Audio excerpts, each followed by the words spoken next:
Line graphs can present data visually. Here it's easy to see the tree's growth over 4 years. And here you can easily see which months are best for selling cars. Line graphs can have two lines. Here you can see the number of downloads at the Apple App Store, as well as the number of available apps. So as the number of apps increase, so does the number of downloads. And here you can see a dramatic result of the introduction of the tetanus vaccine into France. The number of tetanus cases dropped to almost zero after the introduction of the vaccine. And here you can see global climate change. This represents the amount of CO2 in the air, and you can see carbon dioxide increases dramatically after 1950. This information may be helpful for you this weekend.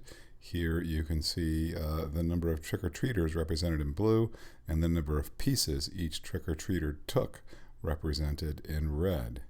So, and the x-axis here represents time.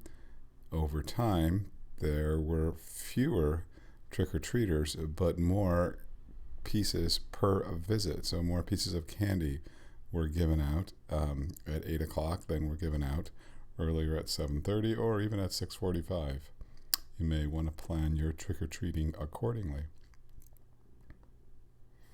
And here's one person's representation of their happiness over time and throughout the day, peaking at breakfast, lunch, snack, dinner, and the highest level during dessert after dinner.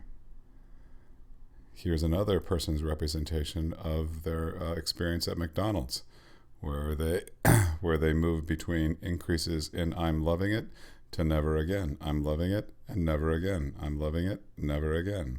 You can easily create a graph in your using Google Sheets by highlighting the data and choosing Insert Graph.